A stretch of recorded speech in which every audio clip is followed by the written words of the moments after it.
951 po ito, no? At wala pa po talagang actual na mga, kumbaga, pag-identify nga sino ang mga bumoto pabor o hindi o nag-abstain dito.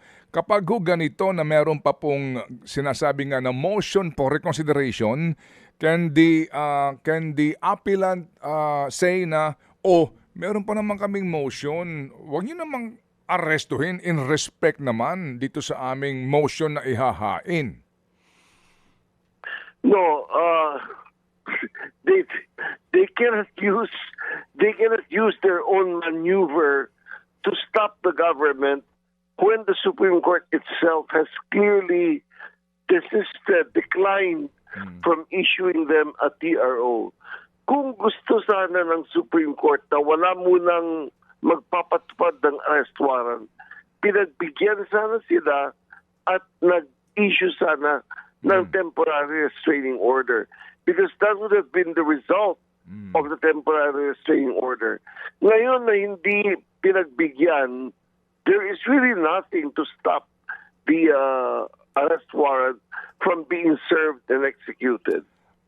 Sino po ang law enforcement agency na dapat pong magsilbi nitong arrest warrant na ito?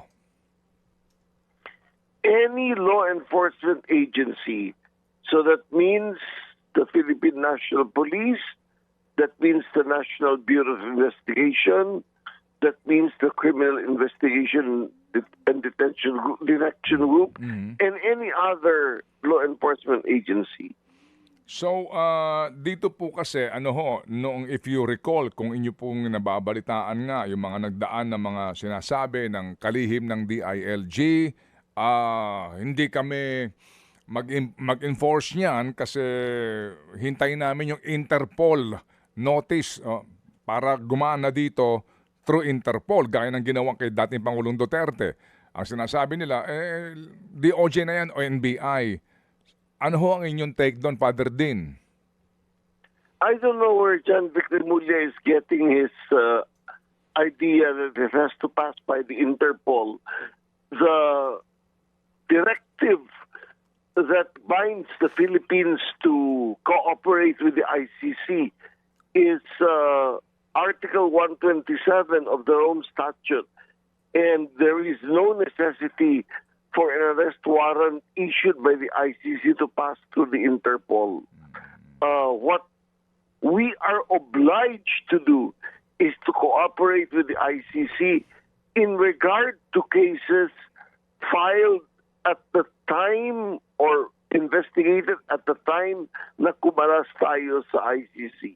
Mga kapatid, patuloy po kayong tumutok sa 105.9 True FM para sa totoong balita, impormasyon, music, and entertainment. Mag-subscribe sa aming YouTube channel at podcast at sundan nyo kami sa Facebook, Instagram, X at TikTok sa True Network PH. Bisitahin din po ang aming official website, truefm.ph. At panoorin din kami sa True TV Signal, Channel 19. Kami po ang 105.9 True FM. Laging true sa'yo, kapatid.